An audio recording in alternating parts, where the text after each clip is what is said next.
All right, what is going on, everyone? And welcome back to the Mets Weekly Podcast as we are live at this very moment on YouTube and on X to recap the Mets versus Cubs series, as well as all the latest news and rumors going on in New York Mets land. But before we get into that, I want to remind everyone to subscribe to the Mets Weekly YouTube channel for new episodes of our show that are recorded live after every single series of games during the regular season.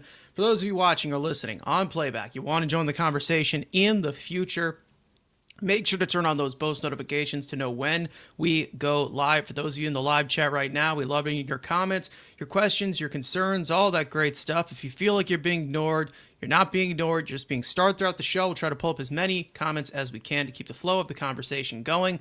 Make sure to follow Mets Weekly on X and on TikTok for Frank's instant post-game reaction after every single regular season game, which are titled the Mets Frankly Post-Game. And for audio listeners, make sure to follow us on all your favorite listening platforms to not miss the audio version of new episodes that go up at 9 a.m. the following day. Also, make sure to give us a 5-star review.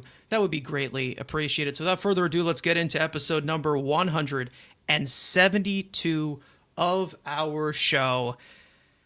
And I don't even know how to feel at this current moment. I'm very flustered. I have, maybe a little bit of PTSD, maybe a little bit of, waiting for the other shoe to drop. But either way, if we're focusing on what happened the last 3 days, it was definitely a good result. The Mets get 2 out of 3 from the Cubs, a contender in the National League.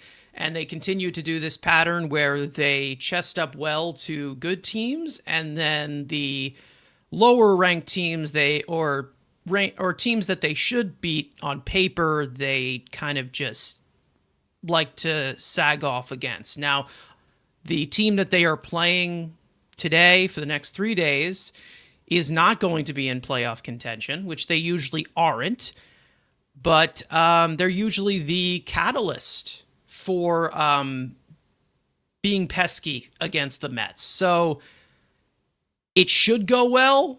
Will it? I don't know, but I guess we'll have to find out. But first, we get into what happened over these 3 games. And, definitely a good series to put themselves in striking distance for that final wild card spot.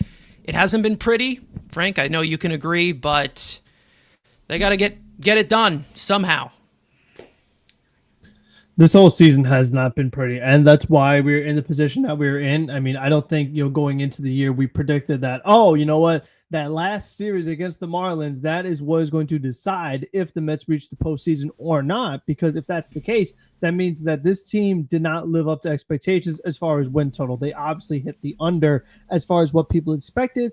And you probably would have said, oh, they must have had a bunch of injuries. They must have had the star players weren't there. That's why they end up in this position. Nope, they've been healthy. So for this to happen, this is the reality. Like you said, a little bit of PTSD, but they did this to themselves. When you have 82 wins going into the final weekend of the season, in my opinion, I think they're kind of lucky, because that's another thing you said. If you're like, okay, well, overall, from a full baseball standpoint in the National League, what is the magic number of wins that you think would be required in order to reach the postseason? And if you told me that, oh, well, maybe 84 is the number that gets the job done, as far as if you get 84 wins in the season, you're going to make the playoffs in the National League in that 3rd spot. You're like, man, that doesn't seem like too tall a task, because when it's all said and done, there's a good chance the Mets are looking at a record that's that much above 500, and that's what got you into the playoffs. So for me, I just think that it's, again, kind of sad that they're in this position, but at least they have a chance. At least they control their own destiny. They're the ones that are a game ahead, so they don't need to rely on anyone else doing anything else. If they win their games like they are supposed to, they're in. But that's been the story all season. They haven't won the games they're supposed to. That is why this series is so important. If you were not messing around and lived up to expectations and caught the ball and hit the ball and pitched the ball well, you'd be in the playoffs, no questions asked. You already be there. This series would mean kind of nothing. But now it's the biggest series of the year. To me, it's a playoff series, because if you win it, you go on. If you don't, you go home. I mean, that's the reality situation, unless the Reds and Diamondbacks both do absolutely terrible this weekend, which I'm not predicting. They've both been playing better recently. you need to win this series. So I feel like everyone, I mean, we've talked about all year long. We talked about a lot last episode, but the lack of focus, the lack of urgency, and the mental mistakes by the veterans. You know, if the ball's hit right to you, you drop it, you throw it offline, you take strike three looking, you know, you don't slide.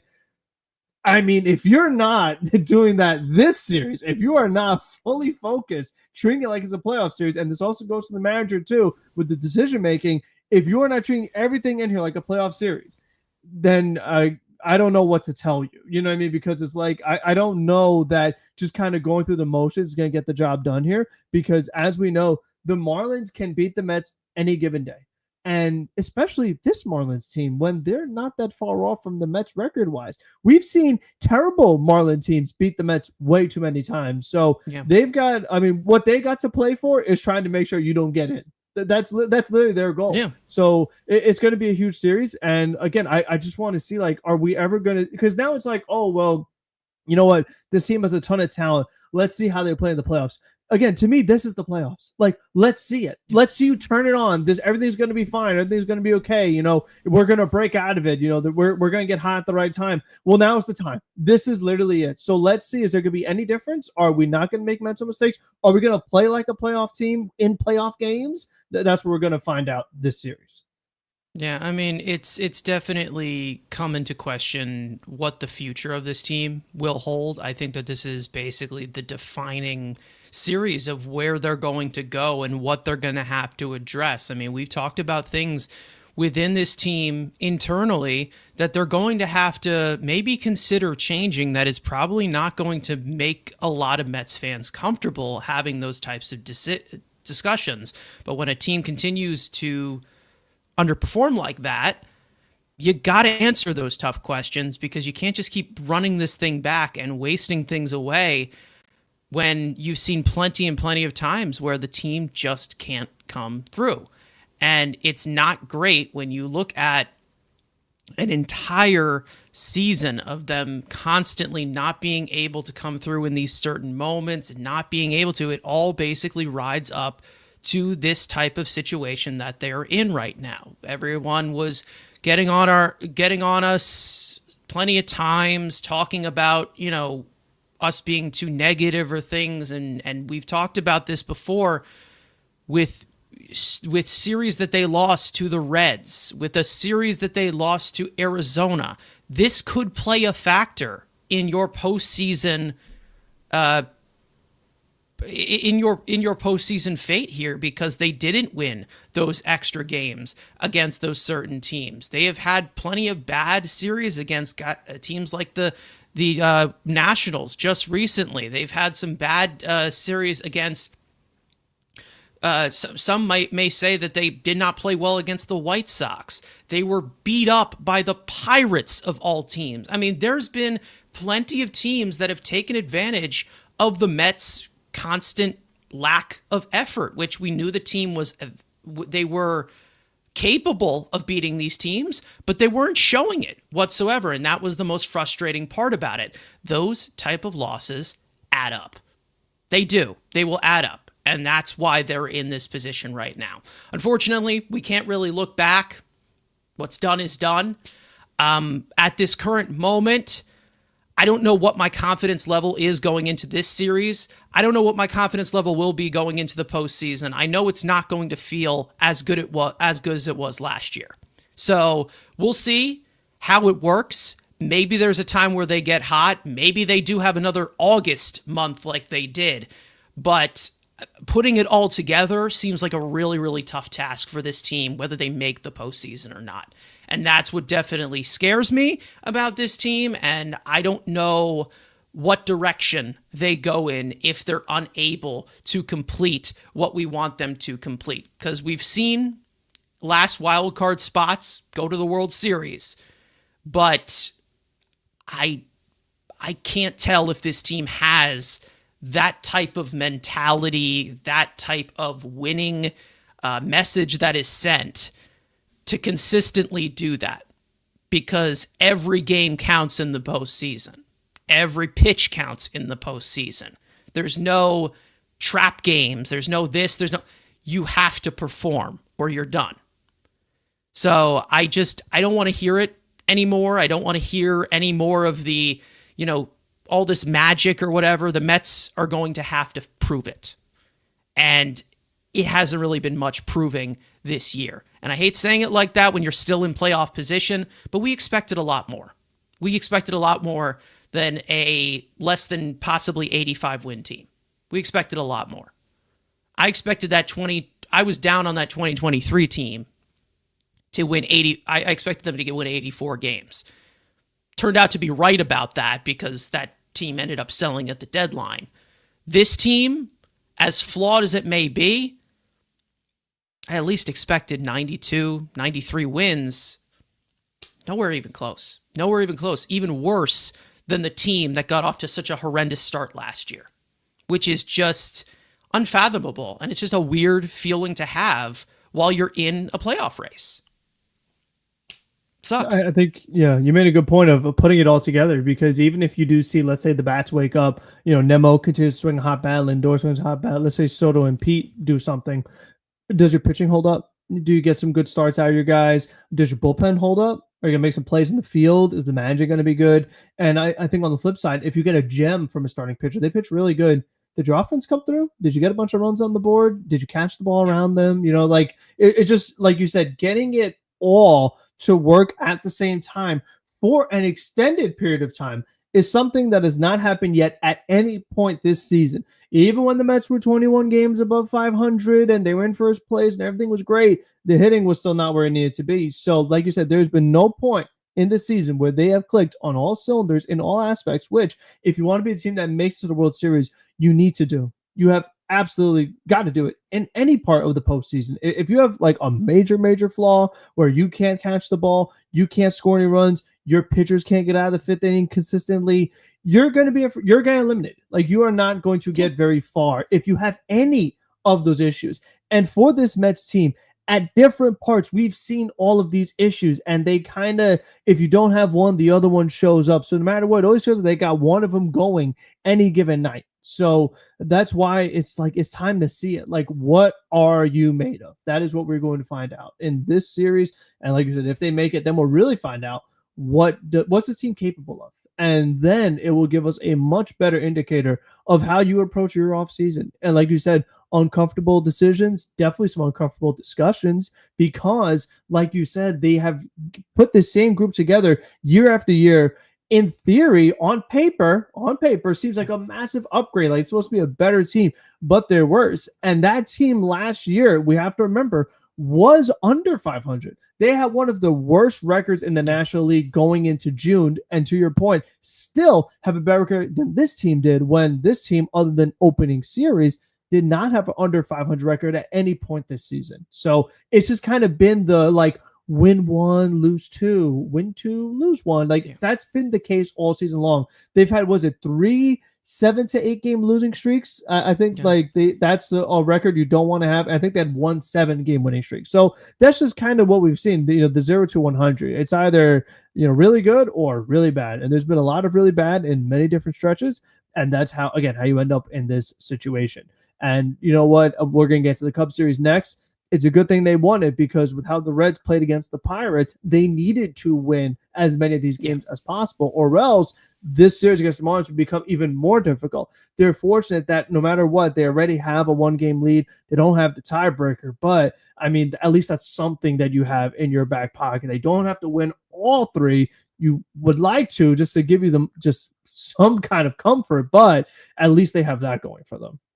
I mean, there's plenty of teams that the Mets don't match up well against, and there's some that they do match well up against. I think the Cubs are one of those teams they do match up well against, and that's the main reason as to why they were able to kind of outslug them. They also always do pretty well at Wrigley. So again, it's more of just the history, more of if you want to paint in that narrative or not. But that was definitely a good series that they had. There still was some rough things around the edges as well, and we'll get into that. San Diego is another team that I think that they match up okay with. But Dodgers, I think it's flip half and half. Philly, they match up well against. I mean, it's it's all really just the fact of, how do things set up, and how do things, how do the dice roll for them? Because I don't see this team doing well with adversity. I really don't. They beat the Brewers last year in the playoffs, and Milwaukee doesn't have a drastically different team personnel wise. But as we saw this regular season, they gave them issues. They gave them issues last regular season too. So the playoffs could always be a different ball game. I mean, if you're talking about the Cubs, remember in 2015, the Mets had a really bad regular season against the Cubs and then swept them in the CS. So regular season aren't always indicative of postseason performance, but from a matchup standpoint, like you said, there are some things of how teams are favor. Built. Yeah, like that's what I mean. But I think San Diego would be a very tough team for them. I just think there's a decent amount of teams out there that I just think that there's a decent amount of teams out there, and a lot of them that are in the postseason that are well aware of the Mets' weaknesses, and they will 100% exploit them. And that's what makes me really, really scared about this team going into the postseason. Maybe it all clicks. Maybe it all doesn't. I don't know. We don't know. But first, they got to get into it. So they will get it. We will see what happens going forward with the postseason. I want to start and get all of the more unrelated stuff out of the way before we get into all the big conversations to have, obviously, with the final series here, defining basically the next trajectory of the Mets season. But I don't want to spend so much time on this, but it sparked so much on Twitter. And when it sparks a lot on Twitter and a lot of people are talking about it, it kind of makes things a little bit heated in a sense. So the Mets, obviously, a few days ago, designated Jose Siri for assignment. Outfielder, Mets acquired him in the offseason, was hurt a majority of the year, and did not perform well when he was here for a very small sample size. And when the Mets obviously had to bring back Tyrone Taylor from the injured list, who obviously makes an impact on this roster, they had to make some kind of decision of an outfielder. Mullins was talked about as a possibility to be DFA'd because he was not playing. He has not really been playing well. However, then there was Jose Siri, who it seemed like was and ended up being the casualty. So for those of you who don't know what went on with Jose Siri, let's just give a little bit of a rundown. November 19th, they acquired him from Tampa Bay for right-handed pitcher Eric Orzi. On April 17th, he was placed on the injured list after fouling a ball off of his shin due to a fractured tibia bone in his left leg. In mid-June, he suffered a setback during his rehab. He was shut down from baseball activities. August 27th, he resumed baseball activities. He began a rehab assignment for low A and then went up to triple A. And then he was activated from the 60-day IL on September 9th, which is a few weeks ago. Played his first game back against Philadelphia, a game I actually was in attendance for. Just, some useless trivia for everybody. Mendoza was asked about the decision to DFA Jose Siri. He said it was not an easy decision. We know how toolsy he is and what he brings to the table, but a difficult year for him, dealing with the fracture pretty much the whole year. Got to a point where you're activating a right-handed hitter that plays really good defense and adds versatility and speed. Not an easy one, but we decided to go with Siri there. Obviously, this year, in the small sample that he has played, Jose Siri, 16 games, 36 plate appearances. He's actually walked at a career high, but that's obviously fluctuated with a small sample size, has struck out in almost half of these ABs. He's slashing 0.63, 167, 146. He had 2 stolen bases, not a single homer, 1 RBI, a negative 11 weighted runs created plus, which is 111% below league average of production, and a negative 0.4 wins above replacement. Now, when this obviously happened, when he was designated for assignment, we had about an hour later, Jose Siri go on Twitter and say this, saying why baseball is so cruel sometimes, putting a zipped lip emoji and a thinking emoji. This was via Siri on Twitter. the day of him getting DFA'd, which was on the 24th. Now, listen. Obviously, we have had plenty of situations where players have either spoken out. There's been some odd stuff off the field, obviously, that has been talked about. I think it's very self-explanatory that Jose Siri being left go was a business decision. I don't think it was personal at all. He wasn't playing well. They had to let him go. Frank, I will say, part of me feels a little bit for him because he did have a rough year. But accountability is accountability. I mean, from what we saw, especially from that performance against Washington about a week ago, unacceptable. And somebody had to be held accountable for it. And when you're Siri, who was brought in to do one job and can't do that job, you can't be keeping to waste all this time. So, he went publicly. He talked about it. Obviously, I don't know if this is like very big news. I don't want to spend so much time on it, but what had to be done. Like what had to be done had to be done. I mean, they tried. We talked about it before, but it's like, you know what? Even when you had Mullins here and someone like Jose Siri, we're like, man, they seem kind of redundant. They're both guys who are here for their defense and, don't have much of a bat. One's right-handed, one's left-handed. Obviously, Siri's come up with a broken leg, a really bad injury. He had a setback. It's not something that you just come back and you're ready to play again, especially we're talking about the position of center field, having range. I mean, when you have a bone that big and your leg fractured, it's going to be difficult to have full speed for the rest of the season. So I understand that aspect of it, but just overall, like you said, it wasn't just like a bad season. It was like one of the worst seasons you could possibly have. I mean, you almost couldn't be worse if you tried, and I'm not even exaggerating. When you're talking about having a 063 batting average, I mean, someone could almost get that by mistake. Someone could almost get that just by strictly bunting in order to get those kind of stats.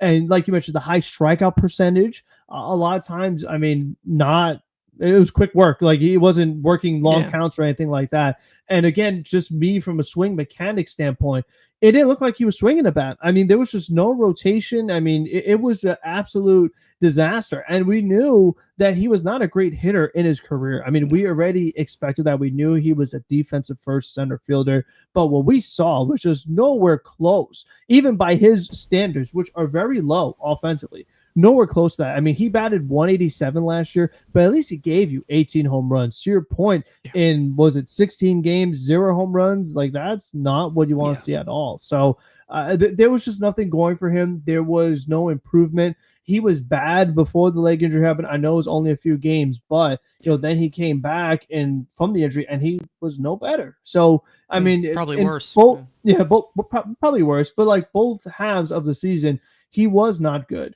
His defensive center field was not great, and even his arm was not impressive to me. Leg injury was not an arm injury. So I just felt like there was nothing that he was providing that this team desperately needed that they can't get elsewhere. If you look at a pinch runner, Luis Angel Acuna is already a better option because at least he also plays positions in the infield as well. So from that standpoint, no room for him on the roster either. But I just think overall, you got to have at least some self-awareness. Like, I mean, you're talking about baseball is cruel.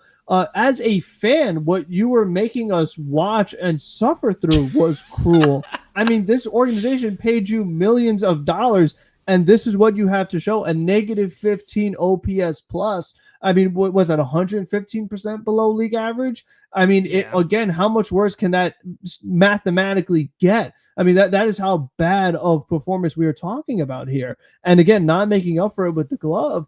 What do you want us to do? Like, we're trying to make the playoffs here. We're not trying to make everyone happy. So, like you said, it was a business decision. They tried their best. They gave him plenty of opportunities, and he was not able to get the job done. So, listen, baseball is cruel, but you know what? Be better. It's simple as that. Hit the ball, catch the ball, you stay. But you couldn't do either one, so you're gone. Yeah, exactly. I mean, listen, like we said, baseball is a cruel game. I mean, it's a game of failure. We know it's a game of failure. You know, the best hitters, you know, they fail 3 out of 10 times. Like, that's the age-old saying. And this guy failed, you know? Was it like 9.4 out of 10 times? 9.4 out of times 10 when he was up on the plate. So, again, here's the thing, is that Jose Siri could have had this stat line he has right now and would have been able to stay on the roster. That's the thing, because of the speed, the defense, the arm, all those other tools that he provides. However, when we were called upon of him to use those tools, he was not able to do so. It doesn't look like he's able to move that well because of either it's the leg injury or it's just he's completely out of shape and not in playing shape because he's missed a lot of time. Or it's the fact that, you know, he wasn't that good of a hitter. So, you know, that takes away, you know, either stolen bases, the range out there. I don't know what, you know, happened with his arm. I don't even know if he really got that many chances to unleash his arm. But again, it's a small sample, obviously.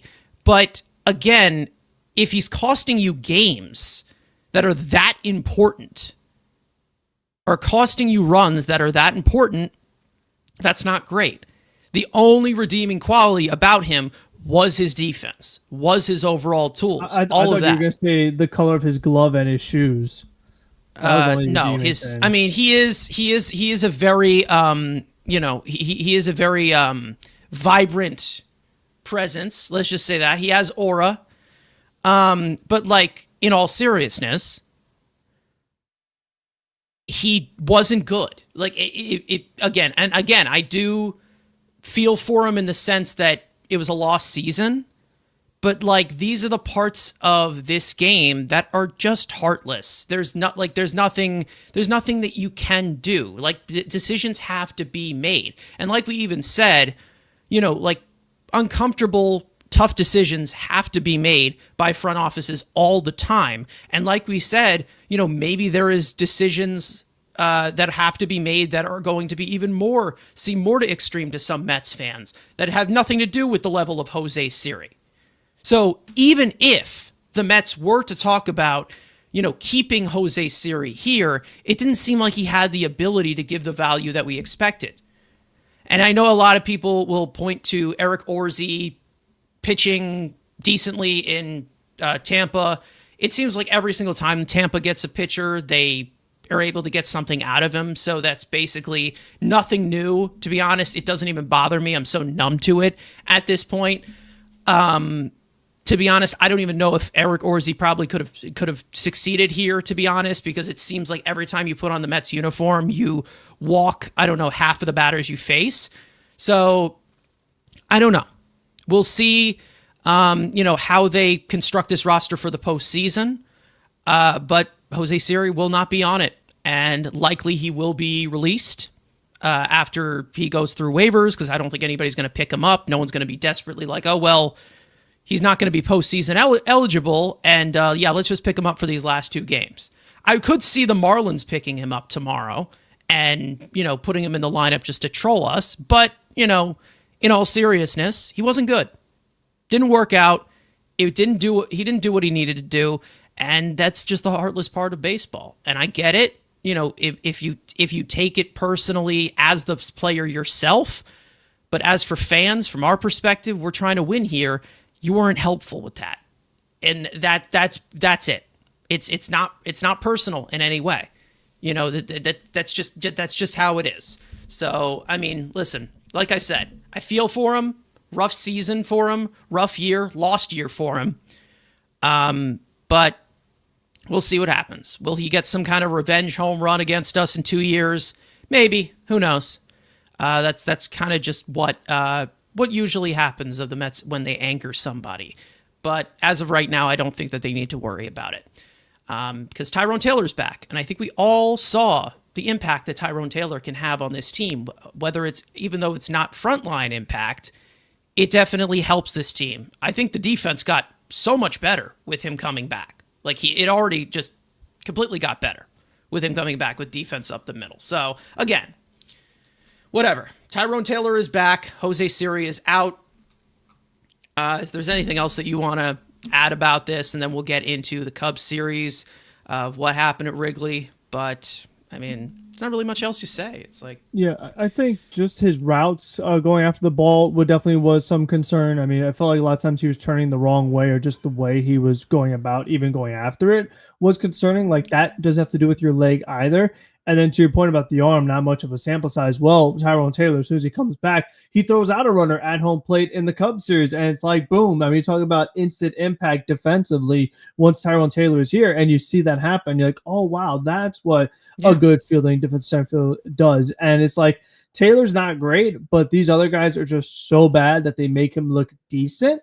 And it was so interesting that after Taylor had the 2 RBI hit last night against the Cubs, Ron Darley said, you got to keep Taylor in the lineup every day. Like, he has got to start in center field. So surely enough, tonight, Cedric Mullins is starting in center field for the New York Mets.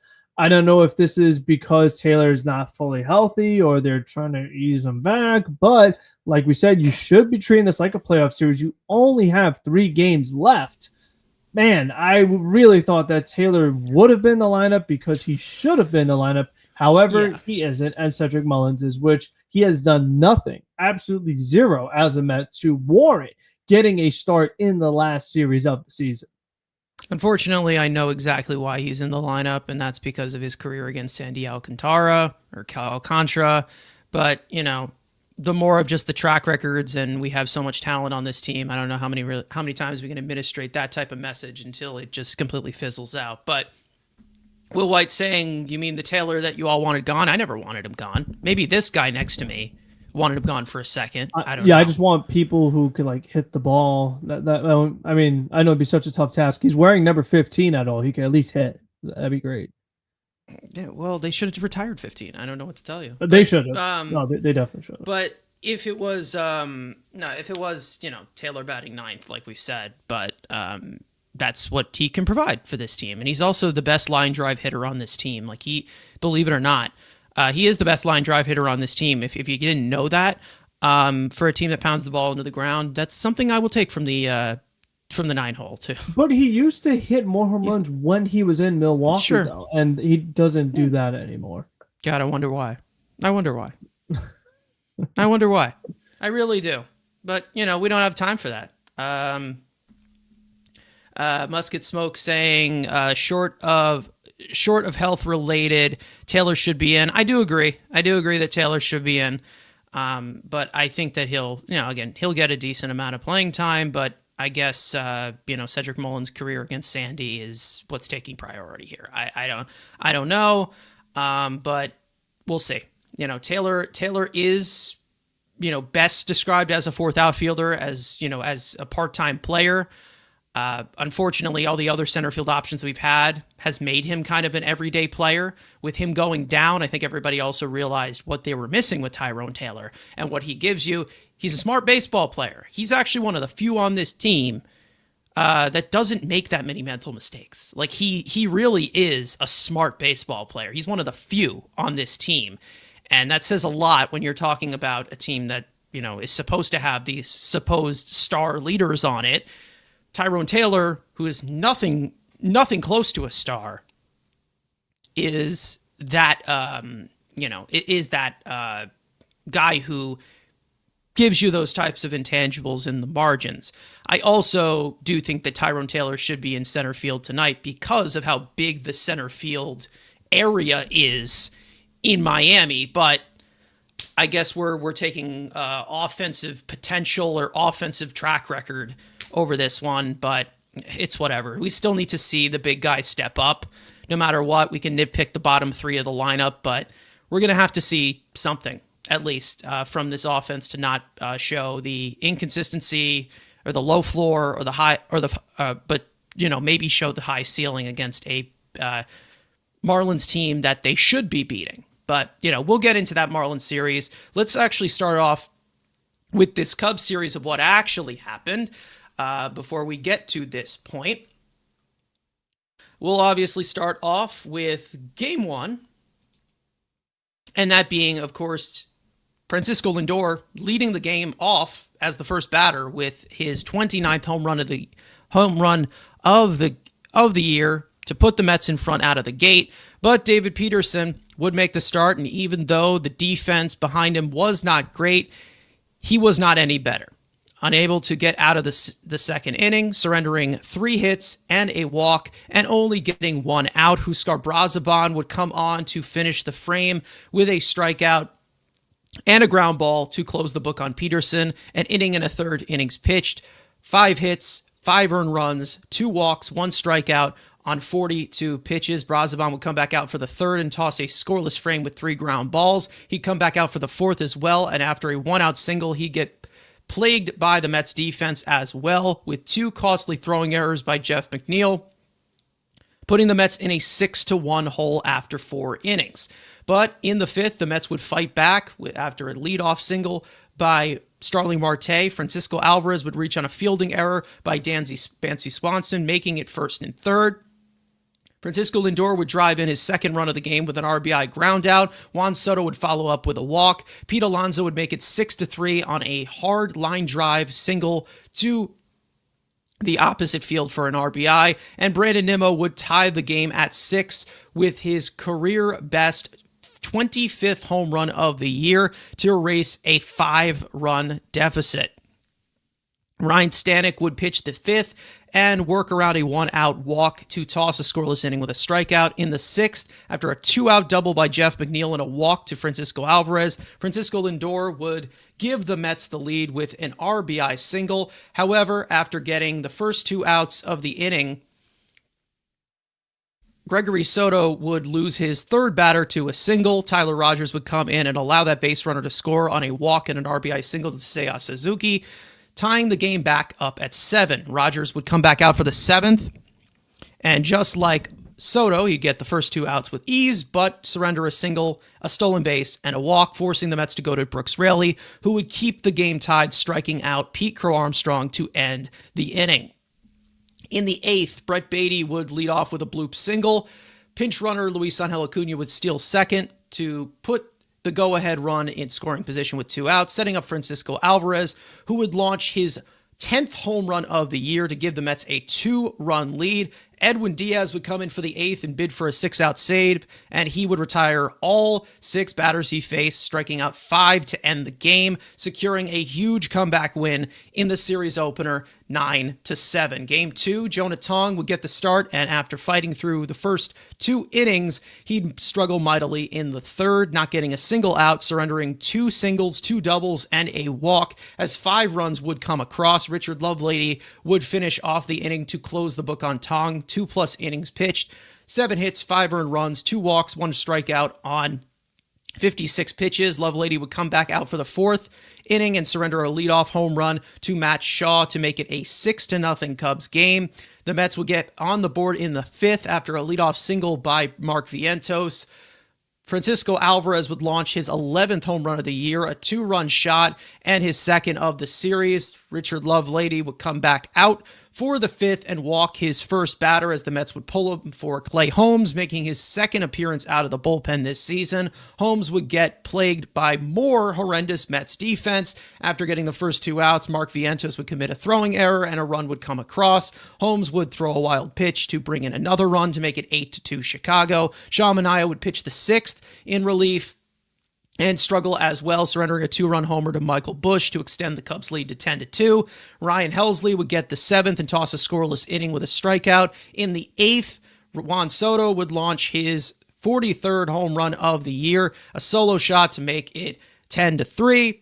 Helsley would come back out for the 8th, and after such a quick 7th inning, he would toss another scoreless frame with a strikeout, but the Mets would go quietly in the 9th to end the game and even up the series in a blowout loss, 10-3. And in Game 3, Nolan McLean would make the start and toss a career high in strikeouts, but it would get spoiled by 3 separate long balls into the Wrigley wind.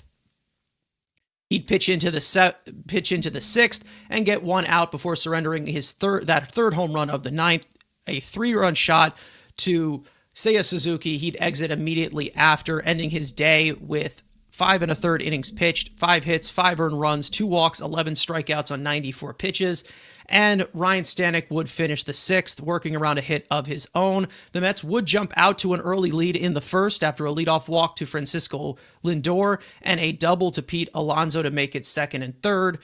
Mark Vientos would get the Mets on the board, popping out to Cubs shortstop Dansby Swanson, who would be called for a stadium boundary violation, where if the ball exits the field of play after being caught, it's ruled a dead ball, and the Mets would be awarded a run as everyone would move up a base. Brandon Nimmo would add on right after, with a RBI single to give the Mets a 2-0 lead. In the 3rd, Francisco Lindor would hit his 30th home run of the year, a solo shot, securing the second 30-30 season of his career.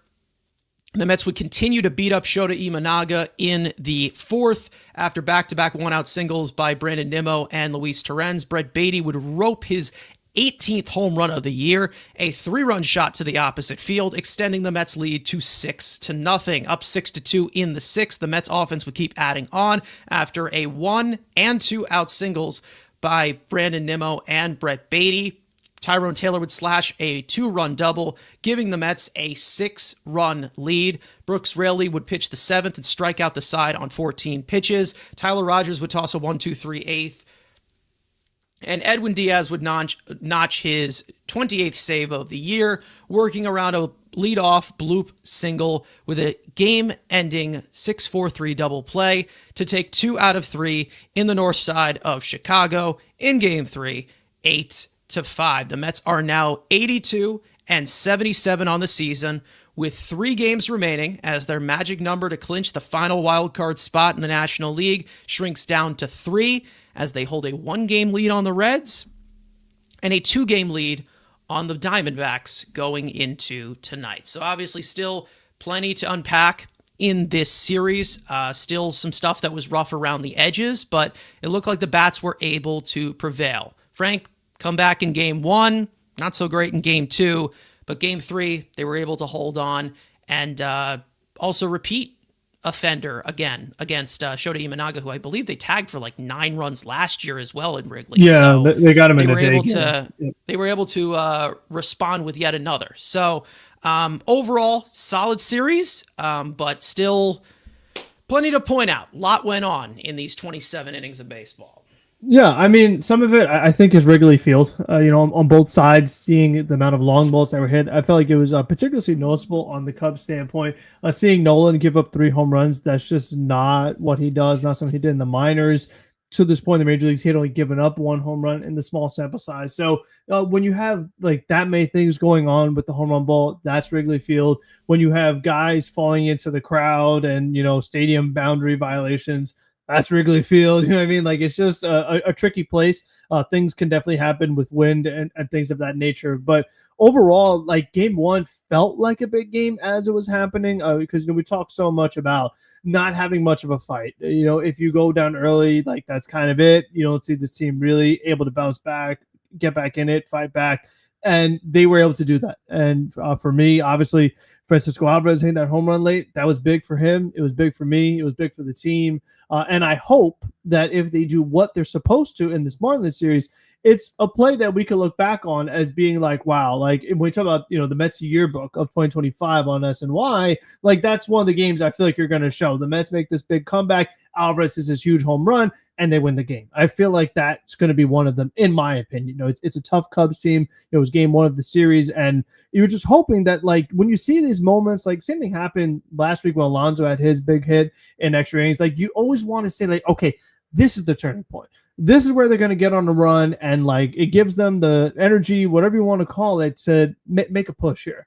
And then the very next day they go back to sleep, and it's just so frustrating because it's like they never figure it out. They never just get on the roll. They never find the hot stretch and just keep it going. Like, it's just always something happens where it's like the next game they play like absolute crap. They get blown out, don't fight back, and you're kind of back to square one in a certain sense. And it just feels like that big heroics in Game 1 is almost kind of erased in Game 2. Yeah. But then in Game 3, like you said, they bounced back for the most part. It was getting close as the game was going along. That's another thing we know they're well aware of. Score a lot early, fall asleep late, They did that, and you were like, "Oh my gosh, the Cubs are slowly but surely coming back." And the bullpen was really able to, hang on there and get the job done. I feel like the bullpen is a little bit of an unsung hero in this series, considering some of the lack of length they got from some starting pitchers. I feel like they really were able to kind of, hold the fort, and it's something that they really need. They need the bullpen to step up because, as we're going to get into, the way this series is set up, since you started Nolan, who's actually your ace right now. Technically, he's been their best pitcher this last month or so. You don't have your ace for this last series. So you're going to count on Sproat tonight. But the rest of it, the bullpen's going to have to step up because we know Sunday is going to be interesting. We know Saturday is going to be interesting. So it definitely is going to be something to watch. I do feel like with Tong in particular, they really have to, if they make the postseason, they've got to consider leaving him off, in my opinion. I just feel like he's not ready. I've seen it just the last few starts. He just doesn't quite have like the adjustments he needs for the big leagues yet, in my opinion. He was not supposed to be here in the first place. I've said it a bunch. He progressed through the system very fast. He's still super young. That's just me. I don't think he's ready. I wouldn't just throw him into the fire like that. If you want to try to find a different role for him in the bullpen, you can consider it. But I think for me, it's like, and we're going to get into it later on some of the other starting pitchers, but it's like these guys that you paid to be the starters, especially in the postseason, they need to do it. If they don't get the job done, that's not Jonah Tong's fault. It's not like Tong should not be starting because all the other veterans who you paid a lot of money for can't do their part. So that's just my whole little piece on that. I'm pretty sure I did the post game for Jonah Tong's start in this series, and I said I'm not going to throw the kid under the bus. I'm not going to, because he shouldn't be up here. He shouldn't. We know that he shouldn't be up here, and the main reason as to why he's up here is because of Kodai Senga and because of Shamanaya, because of David Peterson, who have not been able to step up at all in the second half, especially in this final stretch. As for the bullpen, I do agree with how strong they were in particularly in this series, but it seems like they've really been good in September. They've been very strong. Somebody actually posted this. Michael G. Barron on Twitter said this, that the last 47.1 innings pitched that they have pitched, the bullpen has a 1.71 earned run average, and they have in that stretch, there's like 6 different relievers who have not allowed a single earned run, and it seems like as well, what is really a big part of it has been the walks have been down a lot more. So again, that's the one reason as to why you walk batters, it's going to fetch in trouble. That's basically just how it is. But they've definitely had a little bit more of a collaborative effort here of the bullpen piecing things together. Is it sustainable to how much they were using it? Probably not, considering you had back-to-back starts where the starter could not get past the early stages of the game. So they're obviously going to have to. Someone's going to have to push better for it. Speaking of the starters, like we said, Jonah Tong, I feel like I've been saying this way too much, especially in the second half of this season. David Peterson, what the hell was that? What the hell was that? The defense didn't help you out. Defense hasn't helped anybody out whatsoever. But he's not in a situation where I don't think that he should be starting a game for this team for the rest of the year, because he is just not right. He hasn't been right for months now, ever since he did get that All-Star selection, he's just been not that anything far of that. And Ricardo's saying here in the chat, saying that they cannot start Peterson on Sunday, and they probably will end up starting Peterson if that game doesn't matter. But if it ends up mattering, we'll see. Because last year, we all remember they clinched on 161. Taxi Squad called up Joey Lucchesi to start that last game. So it's all about what that game means. But if that game does matter, who would pitch, though? What's the alternative? Justin Hagenman. Yikes. That's what's going to happen. Yeah. But again, Senga? it's like... That's what I mean. I mean, we'll get him into Senga a little bit later, 'cause but that's I don't crazy. know. I have no idea what they were doing because they pitched MIA and Holmes in that second game because it seems like they were out of arms, which I don't Yeah. blame them because Yeah, Peterson just blew up when in I the saw second inning. Holmes out of the pen in a game that he didn't start, I was definitely scratching my head a little bit there. I was like, I oh, don't know. why are we doing that? They didn't throw a lot of pitches, either of them. So is It that what they maybe it do was for game equivalent to two? like, But oh, well, game instead of three throwing still, a who knows? yeah, it's like maybe instead of throwing a bullpen, that's what they did. I hope, but you never know. You know what I mean? Like you really just do not I have know. no clue. I Yeah, have no clue, and it didn't look like either of them were sharp in those outings either. So I don't know. I really have no idea what's going on here. And obviously there's plenty of stuff to talk about with this. Plenty of stuff to talk about with this starting rotation, and it's probably going to be leaning on a lot more of the young guys, not just for the rest of the season, but also going forward. We'll see what the future holds for that, and we will get into Kodai Senga eventually. But as for the offense, looked a lot better, came in bunches as it usually does. Francisco Alvarez, great to see that power stroke starting to come back. Hopefully it doesn't. Two broken hands.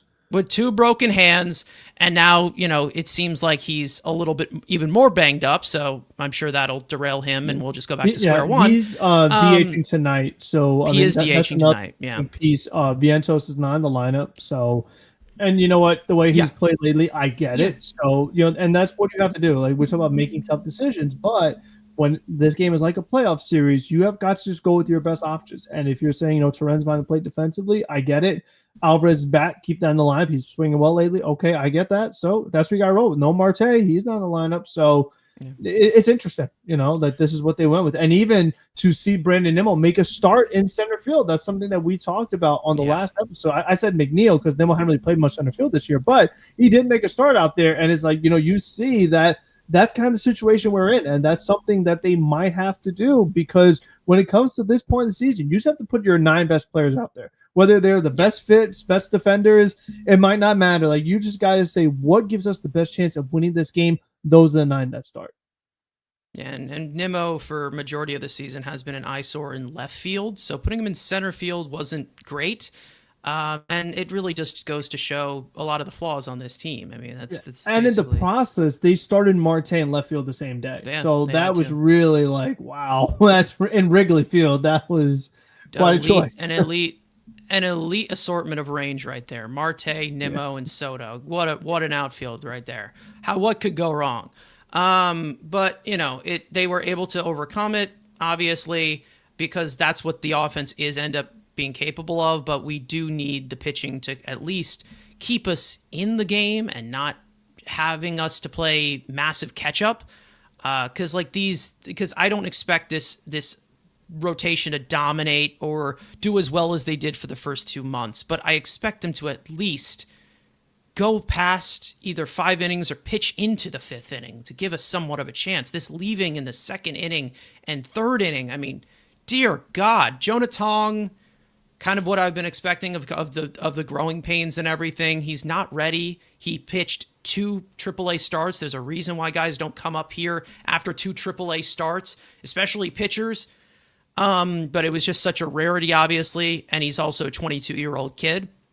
But David Peterson, someone who's been known as one of his big specialties of giving this team volume, coming out in the 2nd inning, what was that? What exactly was that? They ended up winning that game, obviously, but that can't happen. It can't, and it just goes to show. I mean, with David Peterson, obviously.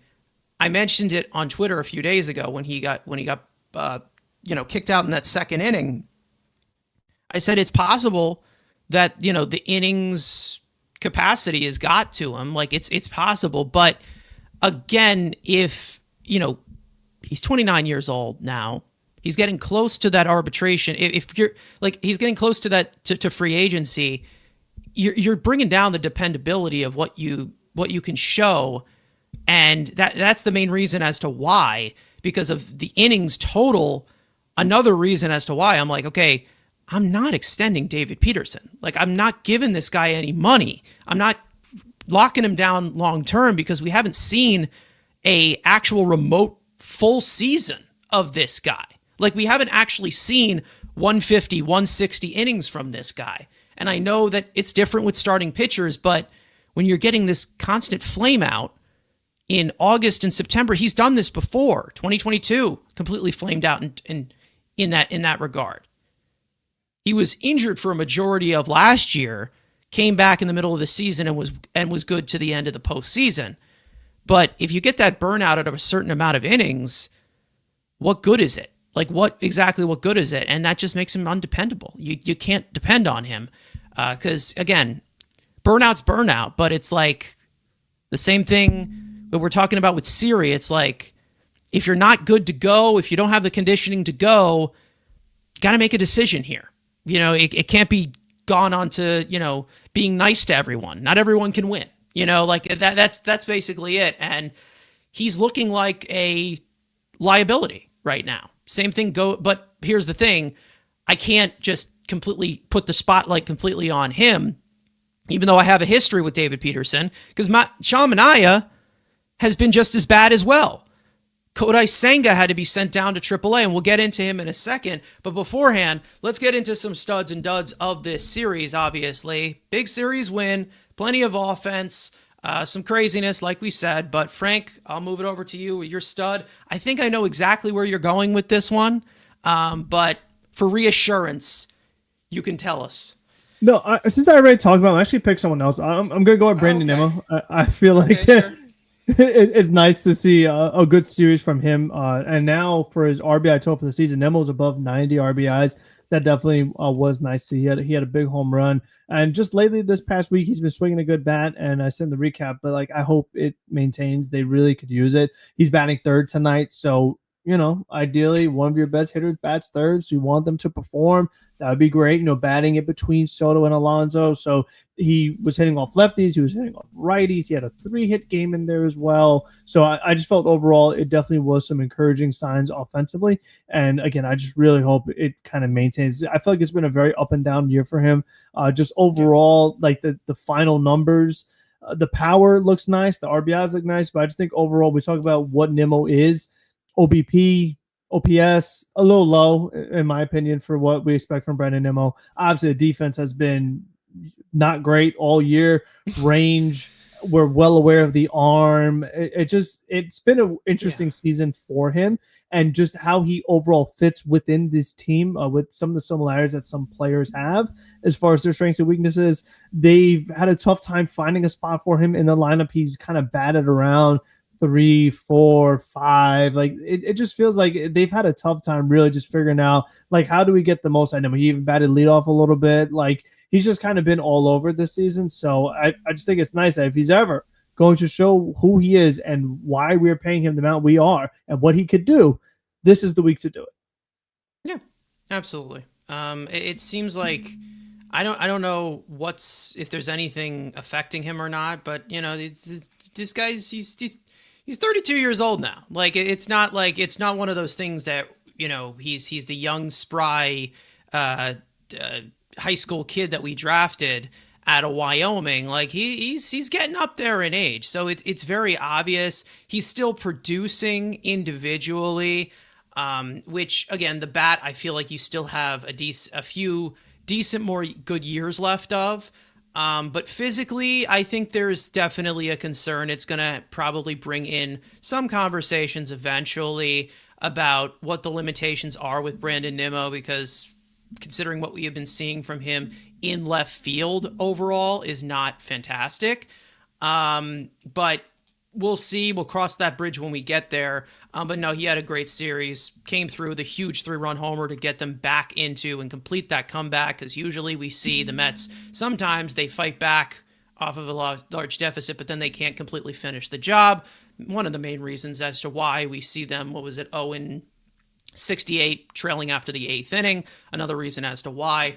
But Nimmo, overall, even though we haven't seen the high leverage Nimmo that we're usually seeing, we know that he is one of the best on this team, probably the second or third with runners in scoring position this year. He's been very, very good. And he started off very slow this season. So either way, He's come through with some big hits recently, and if he can carry that into October, if they make it, that would be awesome.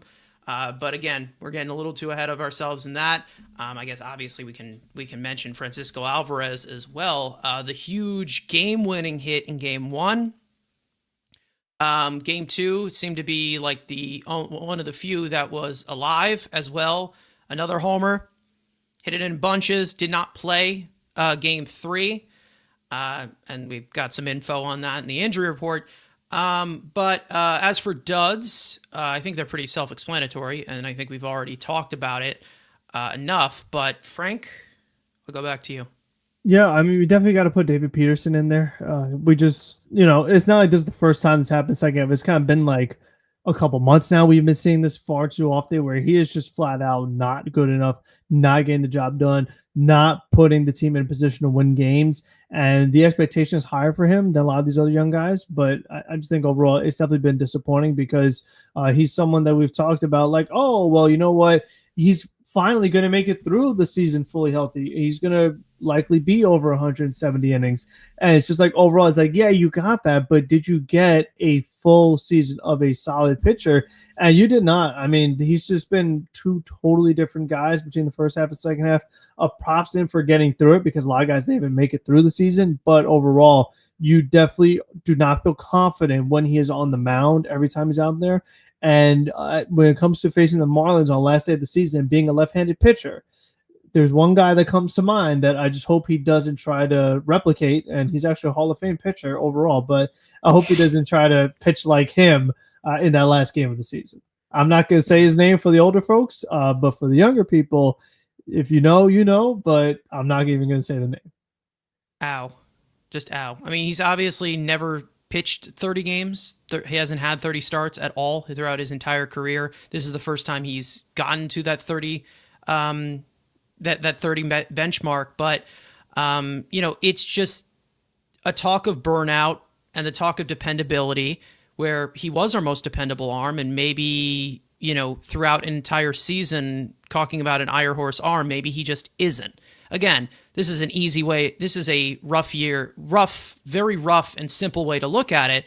But when an all-star season finishes with an earned run average over 4, that does show telling of burnout. Like, it really does. And it's very obvious because this is a career high in innings for him, 168.2. And that's blowing past the second highest, which was last year with 121 innings. So, yes, overall, he's been solid recently, but getting that overall volume from him or getting that overall amount of innings he can draw in towards the end of the season, there's been plenty of times where in the second half of the year, he's had some clunkers. And overall, in the second half this year, brutal. Just brutal. I mean, there have been some really, really rough starts. He just does not look at sharp at all. Not able to get his breaking stuff over, not expanding the zone well. Right-handed hitters have been teeing off on him. I mean, yeah, they have almost an 800 OPS against him this year. And that comes from a first half that was so good. So, I mean, I don't trust it. I don't trust that he's going to be, I don't trust that he can be a valuable piece to this rotation in the postseason, but you can say that about a lot of guys that we have. And that's the tough dilemma of where we're starting to have those conversations of, well, who's going to pitch for us at this point? Because we seem to have a lot of guys just sitting there on the shelf, undependable. So I don't know. Does he pitch that final game? I don't know, but I'm not feeling confident with him on the mound. I'm really not. And it just goes to show one of the points that I deem, that apparently from me deem right. It's like the burnout is real with this guy. And it's been shown that the burnout is really real. And that's one of the main reasons as to why I say I'm not paying this guy. I'm not trying to give him a 4-year deal or a 3-year deal or extend him. Cause it's just not, it's not the type of guy that I'm keeping here as a stabilizer. But if he can eat innings, he can eat innings. But if you're going to have that burnout down the stretch of the season when it really matters, We've seen it time and time again with him. So again, those are the red flags that I've pointed out many times with David Peterson, and it seems like that is still being true even with him developing into a solid starter over these past few years. Mark Vientos, rough series for him, rough stretch for him as well. He's on the bench tonight. He is not starting. He's definitely cooled off a little bit recently. We know that postseason time seemed to be his time last year, so I don't know if there is, a big breakout game he has in this upcoming series against Miami. He gets a big hit, pinch hitting wise, but it seems like we're starting to see, the little bit of a cold stretch with Mark Vientos, not similar to what we saw at the beginning of the season, which was like basically next to nothing and a dead man walking, but it's more of just the fact of, we know he's better than this, and definitely not a great series for him. I'm pretty sure he had, one hit, struck out a lot. He definitely struck out a lot in this series. So not a great series for him. Hopefully he can get going. Same thing goes for Alvarez and Vientos. Like, these young guys, they expand the lineup. They make it more dangerous if they get going. And we've seen a hot Francisco Alvarez. We've seen a hot Mark Vientos, and we can see what that does for this offense. So again, we've seen it happen before. Hopefully it happens at the right time, but we'll see what happens. MEZ confirming, saying, I think we already mentioned this, Alvarez a DH, Terens catching tonight, which makes sense because of, Frank, I'll go to you with the injury report on a few players. We have one that I do want to add. Yeah, we still do these. I have one more. This actually probably would be like the final one that we end up doing, because the regular season, we won't be able to, the postseason, that we wouldn't be able to specify. We'll just bring them up, and they won't get their own segment. But either way, Reed Garrett, it looks like he's been recommended Tommy John surgery. We got a report about that. I don't have that on the graphics. I'm just letting you know. It seems like he's looking for a second opinion before giving his full consent on the surgery. So we'll get an update about that eventually, maybe in the next few days or so. But injury report, Frank, I will swing it over to you. All righty, so we'll go with the players we do have, and we will start off with Tylor Miguel. Mets starting pitcher Tylor Miguel successfully underwent Tommy John surgery this week and is officially ruled out for the entire 2026 season. The 29-year-old right-hander has been on the injured list since mid-June due to a right elbow sprain and paused his rehab assignment early this month due to discomfort that required the procedure. Francisco Alvarez, Mets catcher, was not in the lineup last night for the series finale versus the Cubs due to some cramping in his lower half. Mets manager Carlos Mendoza stated that Alvarez experienced discomfort towards the end of Wednesday's night game. After being available off the bench yesterday, Alvarez is back in the Mets lineup tonight, batting seventh as the DH versus the Miami Marlins. So at least he's in there. He can still have impact with his bat, but overall, the catching position, it's very demanding. You're going to experience some cramping, so I guess, but just overall, they could use him. He definitely is a big help. But I mean, if he's not good on his lower half, that's a big issue from the catcher position. You can't play around with that. You don't want wild pitches, not being able to frame. I mean, not being able to throw out runners. I mean, you control the game. You're the other half.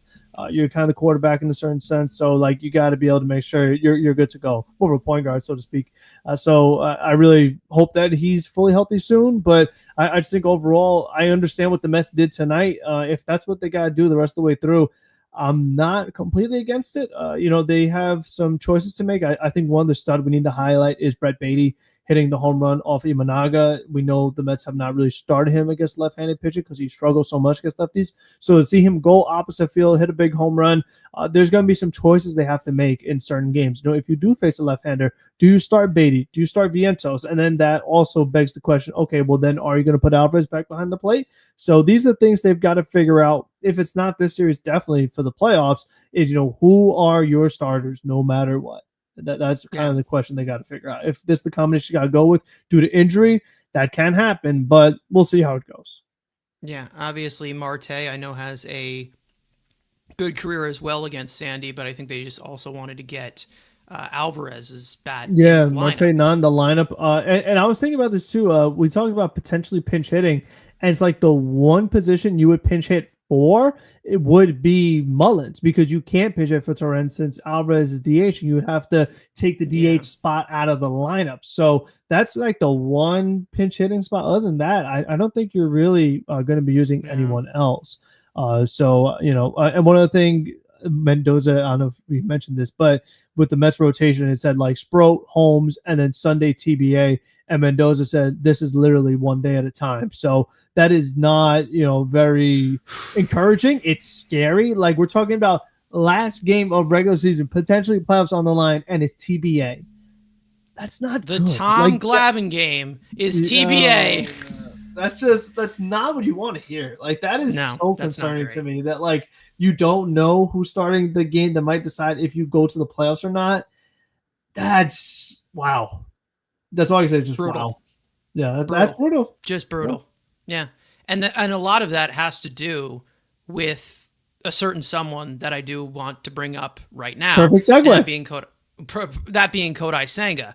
We just got a few updates about Kodai Senga after he has made 2 starts for AAA Syracuse, getting optioned down a few weeks ago, obviously accepting the AAA assignment. And I don't know whether to call it encouraging or I to be honest, I don't even know what to call it, to be honest, because that's basically just what is become for Kodai Senga recently. You just don't know what to call it, and you have absolutely no idea what's going on. But like we said, first appearance that he had went okay.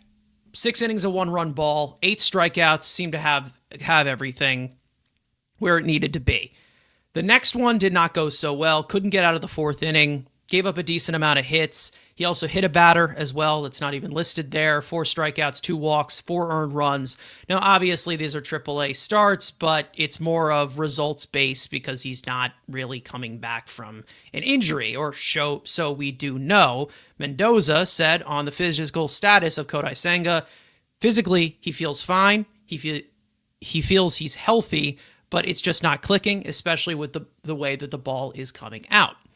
We also got another report, and this is directly from Mendoza about Senga recently, his latest live BP session that he threw, saying that it's just live BP, but he didn't feel the velo was there, and that's what we saw.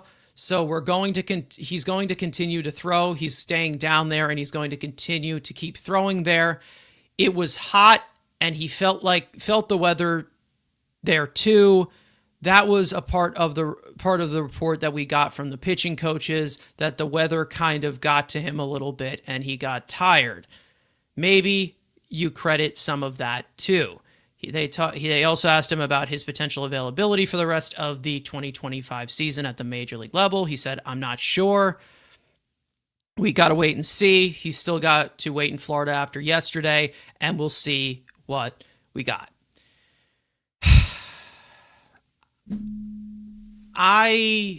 Again, this could change very quickly.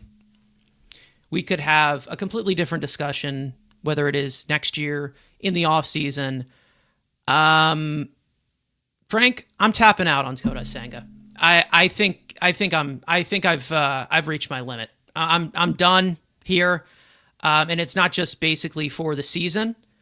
I think at this point they got to consider, possibly moving on here, because this is getting worse and worse every single time, and we knew that there was plenty of accommodations for Senga that were needed, but in addition to that, it's just not going well. And I know he was pitching so fantastic to start off the season, but there were so many things that need to go right for him. I feel like I'm in a Vogelbach paradox where, like, there's just a small window that he can do something. I'm sorry for mentioning that name. There's such a small window that he can have for success. And as he gets closer and closer into his mid-30s, it's not going to get any better. So, I mean, Frank, the weather? Seriously? Are we being real right now? At the end of September, this is what's happening. the weather is affecting him. I don't know. Yeah. I don't even know what to say anymore. This is ridiculous. This is getting stupid. It's not a great look for sure. I mean, especially considering where we are in the calendar. I mean, we're talking about weather hot in late September. If late September in Florida is too hot for you, then I mean, good thing we don't have important games in July and June where it's really hot over there in August. So it's like you actually got lucky that you're working in Florida when it's not as hot as it normally is.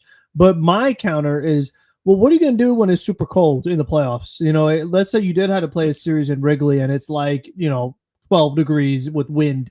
How are you going to feel then? I mean, if it's too hot to, feel successful, how's the cold going to treat you? Because that's where it becomes very difficult as a pitcher, because then the ball doesn't feel the same. Like, I mean, that's where you really could run into some issues. So, I mean, that's my other question is like, okay, well, if we're going to use the hot weather as the excuse, well, what are we going to do when it's cold? Because in the playoffs, a lot of times, guess what, buddy? You're in a Northeast team. It's going to be cold. So, like, you better be able to pitch with the different elements that are going on. What happens if it rains? I mean, it's too, like, there's just too much. I mean, like, we are too old to be having these kind of things going on here. Not this time of the year. September, late September, you cannot give me too hot. I will, like I said, I won't accept it. That you're just gone too far. We've tried everything we can here. We've talked about 6-man rotation. We've talked about working out the bullpen. We've talked about so many different things here to try to make it work. And no matter what, something pops up. Now, it's like we talked about Jose Siri. It's been an unfortunate season. He did get injured again this year. This time, not his fault. His first baseman, tried his best to take him out. Ever since he's come back, he's not been all that good. Could it be the injury? I hope so, because he was pitching really, really, really good before that. And it's just kind of in the situation where it's like, well, what are we doing right now? Because it's like, if it's the injury that is preventing him from actually being a really good pitcher, well, then why is he pitching at all? Because I wonder that, like, why are we making these rehab starts if we're not actually going to call him up? Like, what is it that they are looking for or need to see in order to be like, oh, okay, he's good now. Now we could call him back up. Because if we're just saying, you know what, he's just not going to be able to be effective until he's healthy, shut him down. I mean, that is what happened in the playoffs last year when he was working his way back from injury. He was available. He was pitching, but because the injury, his mechanics were not quite where they needed to be, and he wasn't able to get the job done in the postseason. So if that's what we're going to have to do anyway, it's like, then don't have him on the roster. It's like, if he's not going to do what we paid him to do, his position is starting pitcher. If you cannot be a starting pitcher and you're not really profiled as a reliever, then just, what are we doing here? And I just think that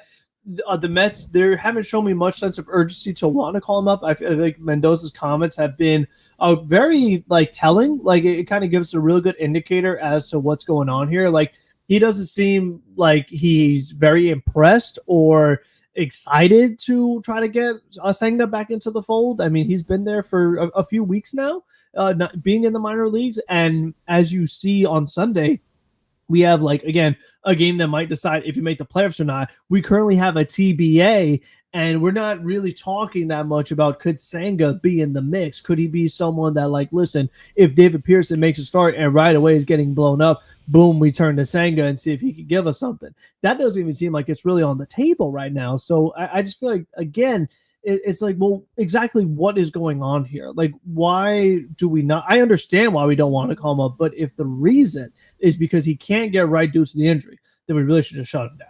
And you know what? And we go from there. But it's tough for me this time because, like, as much as I want to be like, you know what, this guy, too many injuries, this, that, the other. When the first baseman is trying to take you out with his terrible throws, it could be a freak accident, maybe. And, even last year when he was jumping for joy off the mound against Atlanta, freak accident. But you can only give me freak accidents so many times. Exactly. It's something that, like, you can have so many freaks. I know you have a spooky ghost fork, but eventually, the spooky and the freak accident, they can't go together for so much longer. Yeah, I've come to the point of there's too long of a list for this guy to succeed. Way too long. Needs an extra day of rest. the mechanics. We've heard about the mechanics. He needs to perfect the mechanics.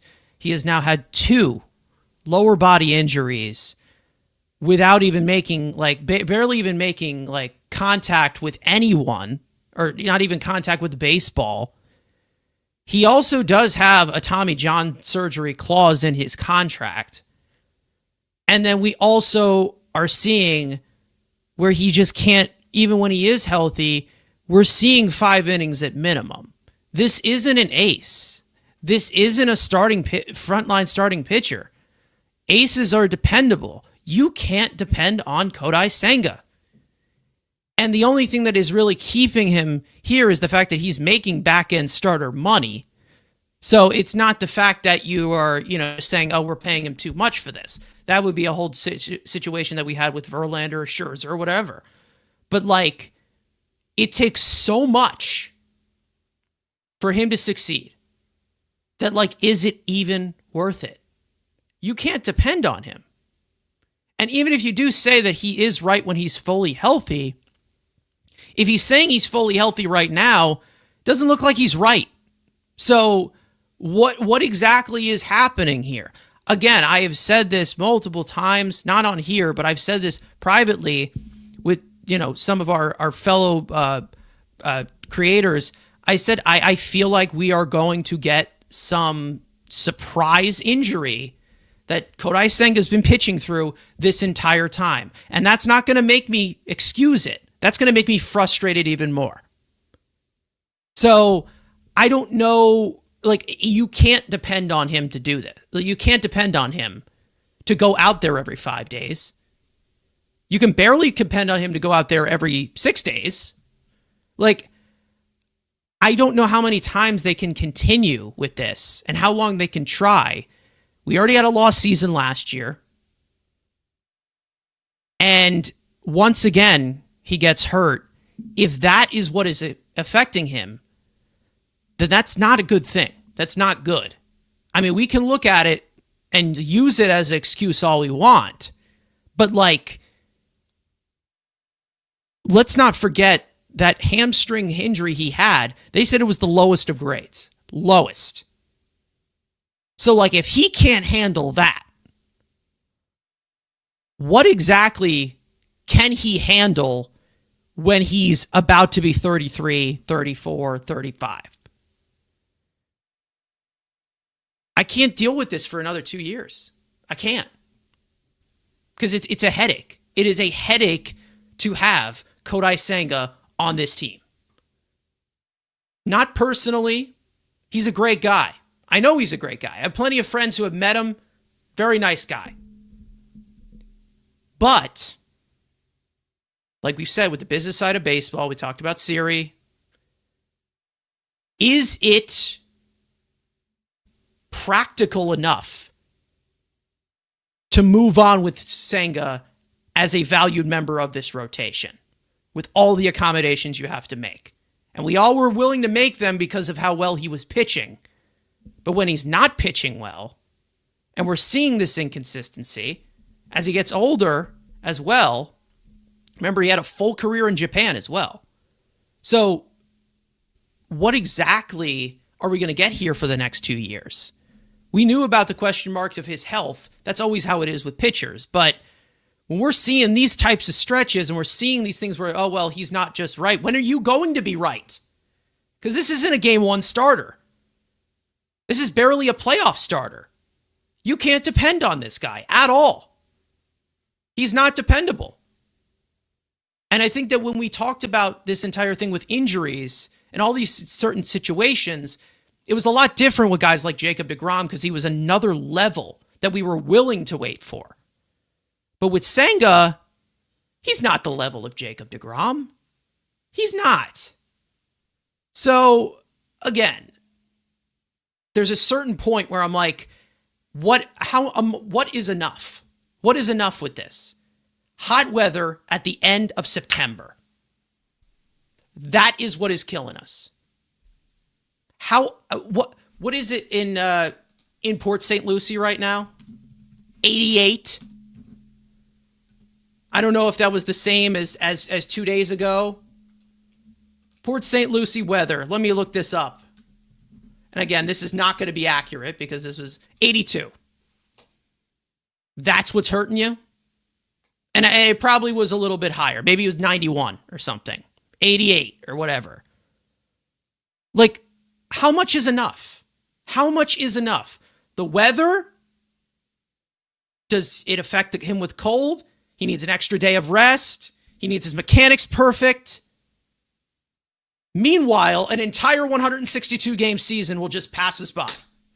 Like what exactly? Like I'm so he's soft. He's soft. It's like, oh, it's November. I'm ready to go now. Let's suit up. It's like, wait, what the the season fuck? ended. It's like, what the fuck? Like, it's always just constantly coming with inconvenience. Like I just don't. Again, could it be the injury? It could be the injury or whatever. But that also is a problem in itself if the guy can't stay on the field.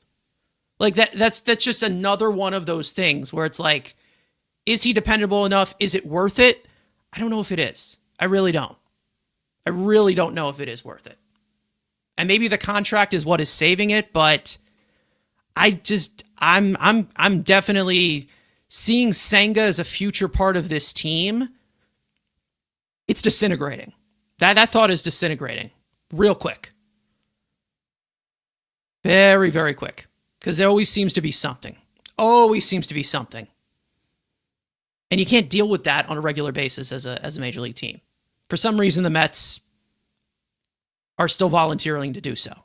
So I have no clue what the future is going to hold here. But I would not count on Kodai Senga pitching at all for the rest of the season for this team. If he ends up doing it, sure. If he surprises us like last year and he pitches in a playoff game, we'll see what happens there. But he's not right. It's been noticed that he's not right. And if they're saying he's healthy, what's going on here? There's a lot of things that aren't adding up. Because I would not be surprised, like I said, if we have some surprise injury news about Kodai Senga come on in the offseason when the season is done. Wouldn't be surprised. Because we all know we get like those surprise surgeries and procedures that some of these guys get at the end of the year. I would not be surprised if that's what's going on with Senga. And I'm not saying that in a rude way or a sarcastic way, because it just seems to be the situation with Senga. There's always something. There's always something.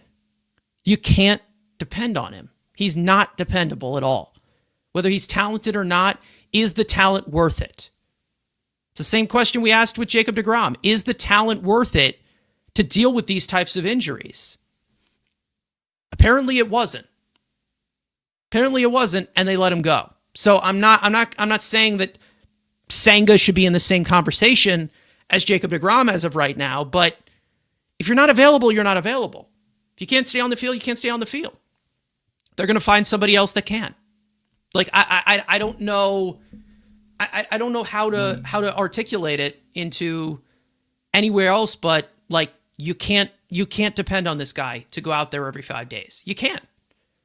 In so many different ways as well. Like I said, there's just such a long list. If you want to add anything, it's just like I don't know how to say it anymore. It's like this is getting ridiculous. Yeah, I think at this point, if I'm the Mets and I'm running the team, I feel like if I'm assembling a 5-man rotation, I'm not counting him. I'd be like, if I get him, great. If he needs a 6-man rotation, he could be my 6th starter because I cannot go into the season saying, oh, well, when I'm assembling my rotation, I can count as Senga as one of my 5. Performance-wise, maybe, but I can't rely this guy's going to be on the field. He's almost Cespedes-like in the way, not the way they get hurt, but the more so that like if I have him, great as a bonus, but I can't go into the season expecting I'm going to have this guy. That's the territory he has reached, though, and especially will I have him the full season? That's even bigger. Like I also have to accommodate for that too. Like even if I say, okay, well, he will be a factor in my rotation in some capacity, but if I do get him, I can't think I'll have him the whole time. Yeah. You can't, some other shoe's going to drop with him. Like that just seems to be the situation with him. And he was off to a phenomenal start this year. But then once again, it's so easy to derail it. It's so easy to derail him. And obviously, it's a different situation with the catcher position where we talk about Francisco Alvarez and his injuries. Catcher position takes a big beating. With pitching, 50%, 50% of your value is availability. I mean, that's right there. And it's like, if you're not here, you're not here.